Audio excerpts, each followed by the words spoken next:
Bonsoir à tous, ravi de vous retrouver pour cette première édition complète de la soirée sur Al-Oula. Voici les titres de l'actualité. Au Palais Royal à Tétouan, Sa Majesté le Roi Amir al-Mu'minin reçoit les membres de la délégation officielle devant se rendre au lieu saint de l'islam pour accomplir le rite du pèlerinage.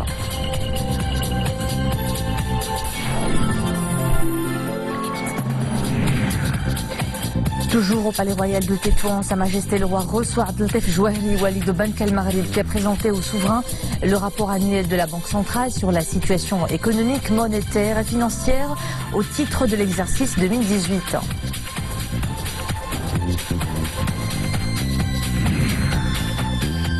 Commémoration de la fête du trône, on fait le point sur les nombreux chantiers lancés et concrétisés par Sa Majesté le Roi, notamment à l'échelle du continent pour la promotion d'une coopération sud-sud agissante.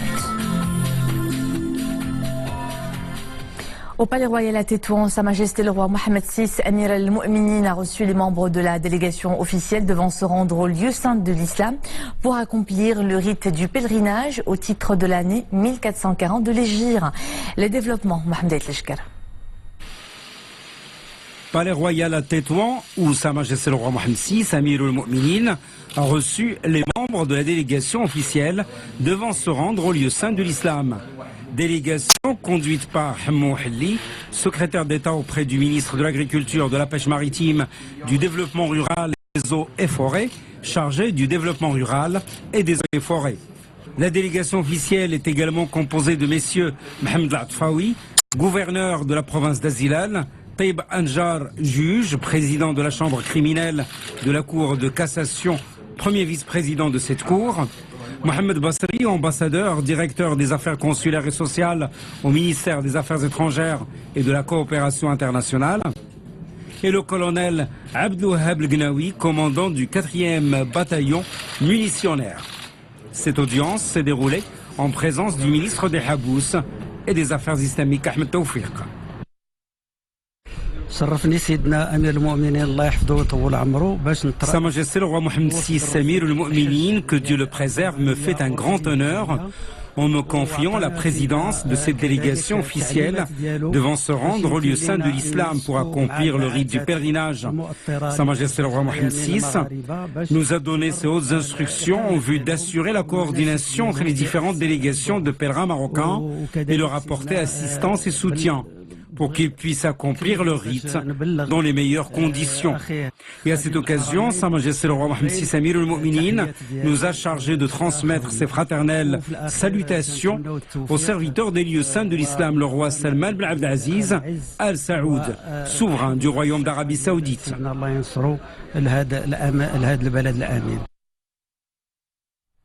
Toujours au Palais Royal de Tétouan, Sa Majesté le Roi Mohamed VI a reçu Abdeltef Jouahri Walid Bank al-Maghrib qui a présenté au souverain le rapport annuel de la Banque centrale sur la situation économique, monétaire et financière au titre de l'exercice 2018.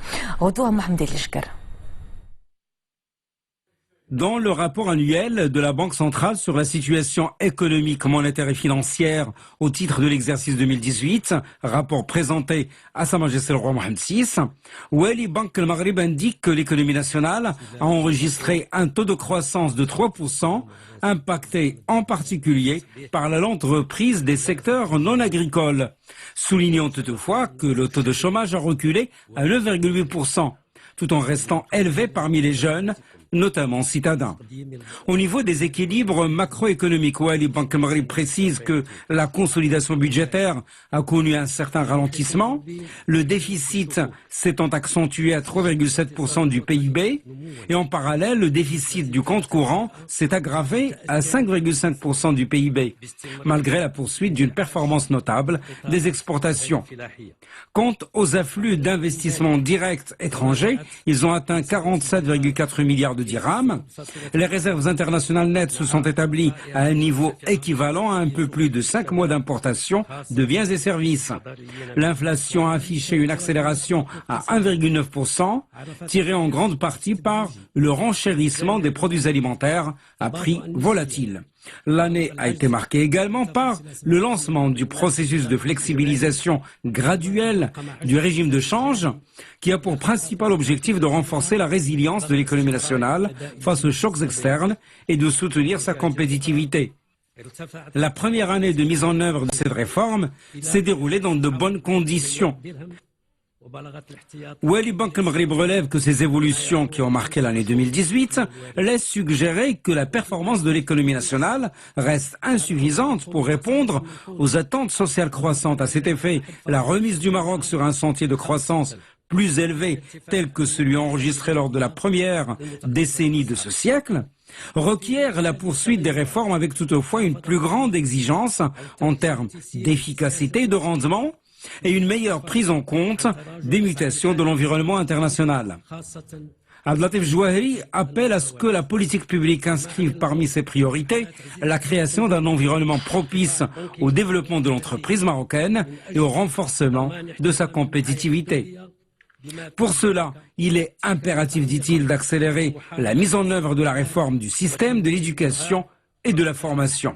Sur un autre volet, M. Jouahri souligne que la refonte en cours de la politique sociale axée sur le ciblage des ménages paraît une démarche prometteuse, dont la finalisation à temps requiert une mobilisation continue, ce qui faciliterait par ailleurs la réforme de la compensation et permettrait de dégager une marge de manœuvre pour l'investissement économique et social. Wali Bank al-Maghrib rappelle également dans ce cadre qu'il est urgent de faire aboutir le chantier de la réforme de la retraite pour assurer la pérennité de l'ensemble des régimes. Wali Bank al-Maghrib a à cette occasion remis à Sa Majesté le roi Mohammed VI le rapport annuel de la Banque centrale sur la situation économique, monétaire et financière au titre de l'exercice 2018.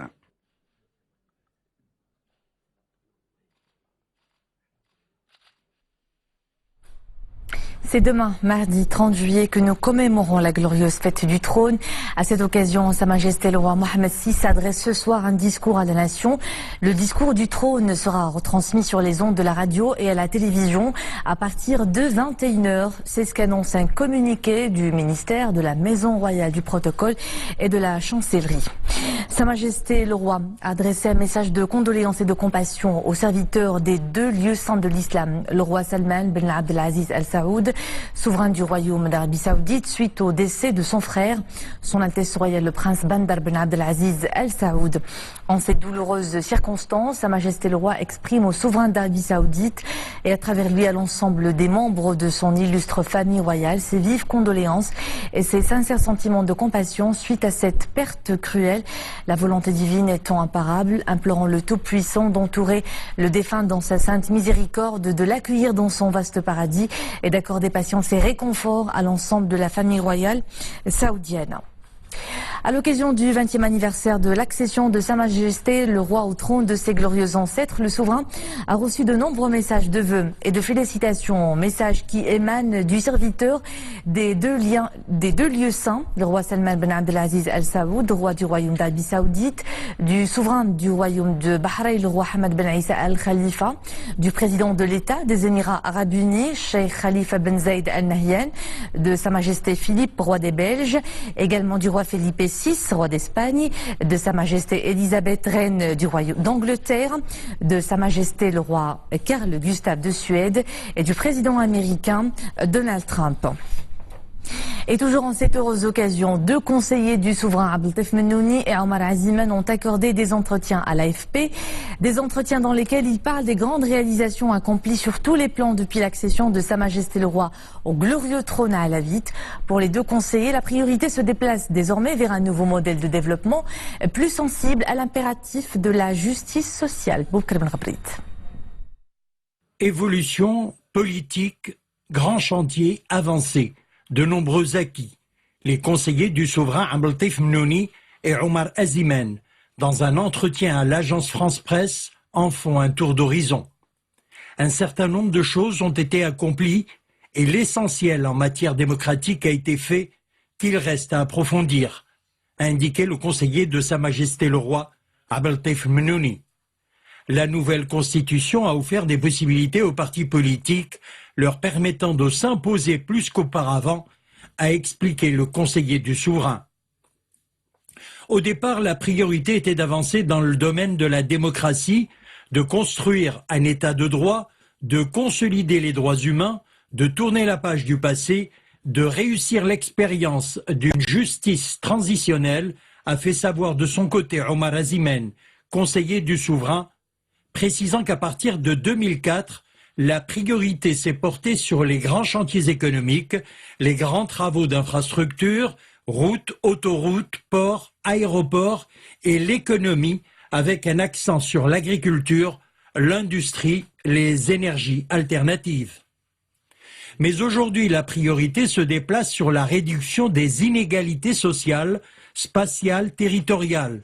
Il s'agit d'un énorme chantier qui demande un nouveau modèle de développement, plus sensible à l'impératif de justice sociale et une nouvelle politique territoriale à laquelle la régionalisation avancée contribuera fortement, a encore précisé Omar Azimen.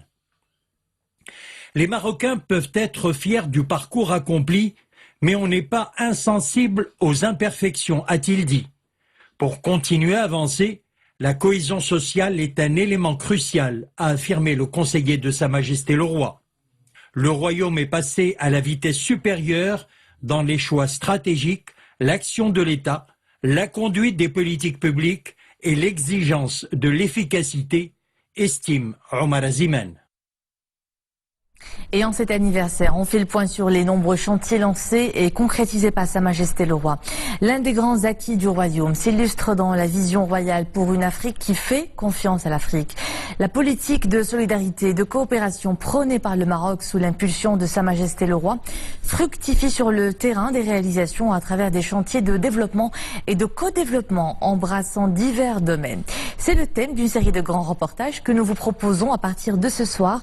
Et pour commencer, zoom sur le secteur bancaire avec Mohamed Aït El-Jgari, Yassine Mourafiq, Hasna Moussaoui.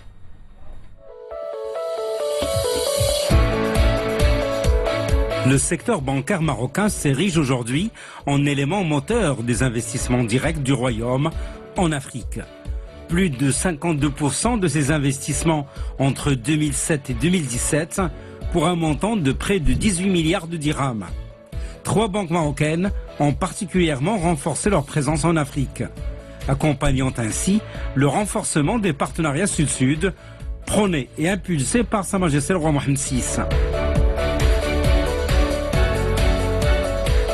Le groupe BCP a signé plusieurs conventions avec des entreprises dans le cadre de différentes visites de Sa Majesté le Roi du Maroc en Côte d'Ivoire. Il s'agissait d'une vingtaine de conventions qui visent qui touchent des secteurs du transport, de l'éducation, les infrastructures et également faire la promotion de l'entrepreneuriat et également l'inclusion financière.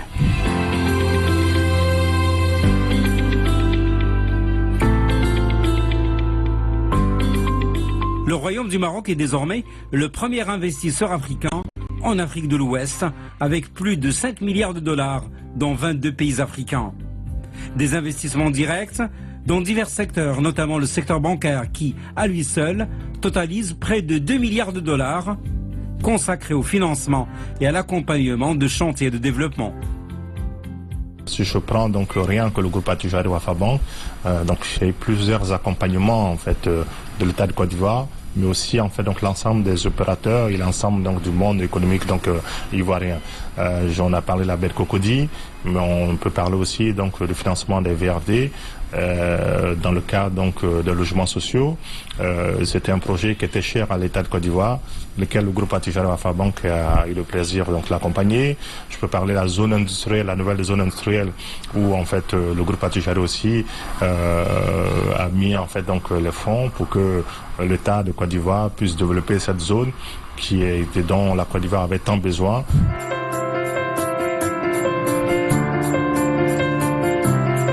Les banques marocaines se sont implantées dans 25 pays africains, à travers près de 1500 agences bancaires, y compris des pays d'Afrique de l'Est, tels le Rwanda, où divers projets sont ainsi financés par le système bancaire marocain. Aujourd'hui, ces projets sont en cours d'implémentation. Donc Bank of Africa apporte tout le soutien logistique nécessaire, financier, tant en termes de financement qu'en termes d'opérations bancaires. Nous jouerons aussi un rôle de mise en relation avec les opérateurs locaux. Premier exemple est la société Cooper Pharma, qui a construit une usine pharmaceutique et qui est en phase de démarrage de la production.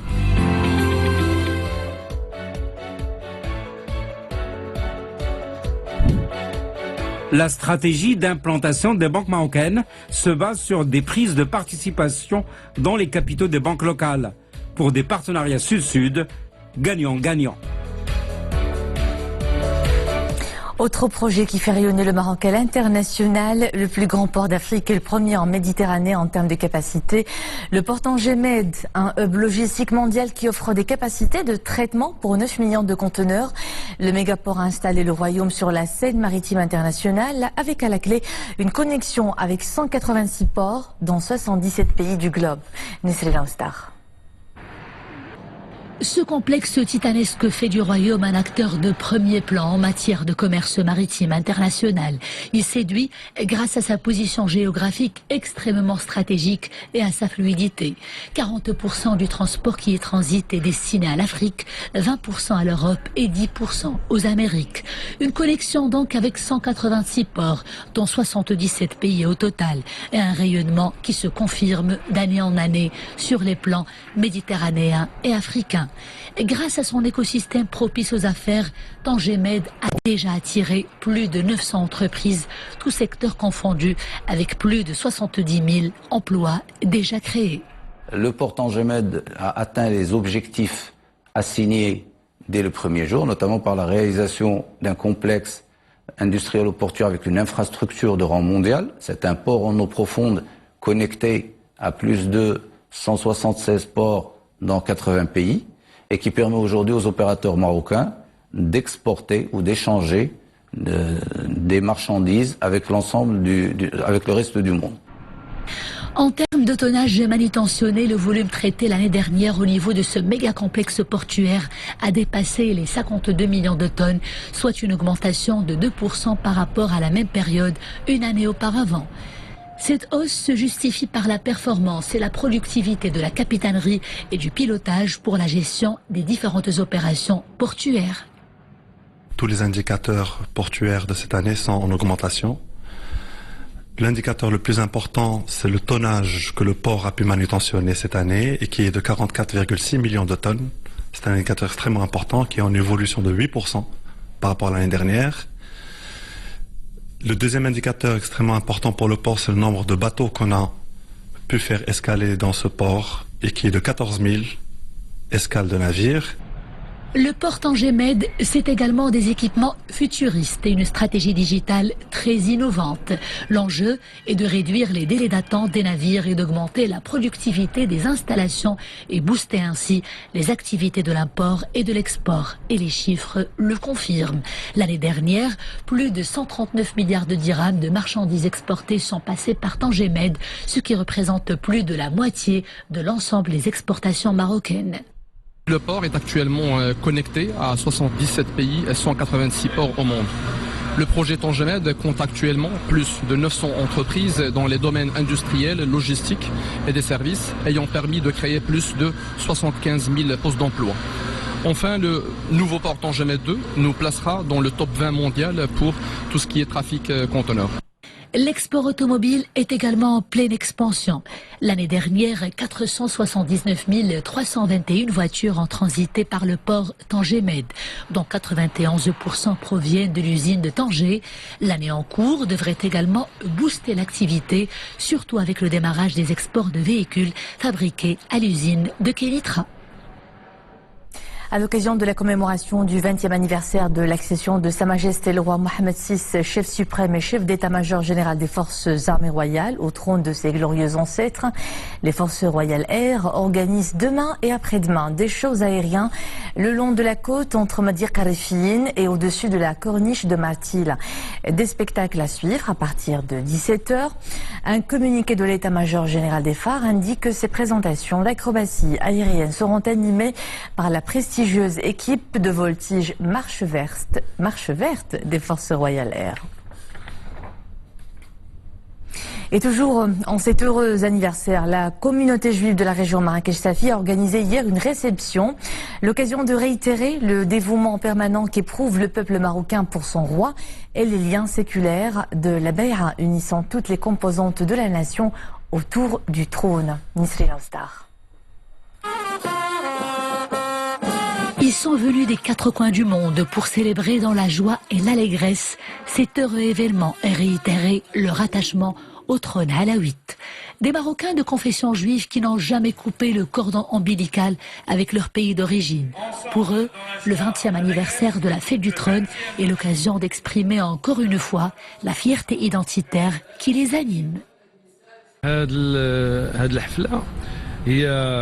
Célébrer la fête du trône représente pour nous une tradition séculaire que nos ancêtres ont su préserver au fil des décennies. C'est l'occasion pour rassembler les Marocains de confession juive dans une ambiance festive et fraternelle pour célébrer dignement la glorieuse fête du trône. Le 20e anniversaire de l'accession de Sa Majesté le roi Mohamed VI au trône rassemble la communauté juive marocaine du monde. Cette dernière ne fait en fait que perpétuer une tradition ancrée dans l'histoire. Des chants patriotiques et des chansons puisées dans le répertoire judéo-marocain. Une célébration haute en couleurs à Marrakech, terre d'accueil, d'hospitalité et de tolérance. L'émotion est vive.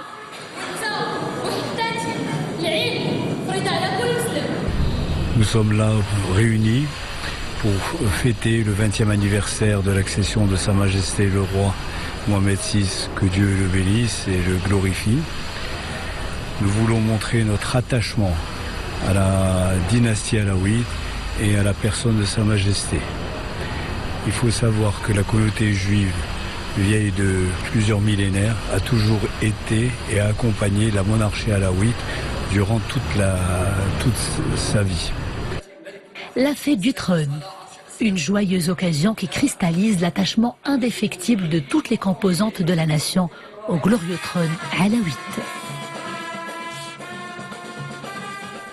Se rappelle maintenant du communiqué du ministère de la Maison Royale du Protocole et de la Chancellerie annonçant le discours du trône à l'occasion du 20e anniversaire de l'intronisation du souverain. Sa Majesté le Roi adresse ce soir un discours à la nation à partir de 21h. Il sera retransmis sur les ondes de la radio et à la télévision. Et c'était la fin de cette édition. Merci à vous de nous suivre. L'info est de retour ce soir avec Maryam El Oufieh pour la principale édition de la soirée. À demain.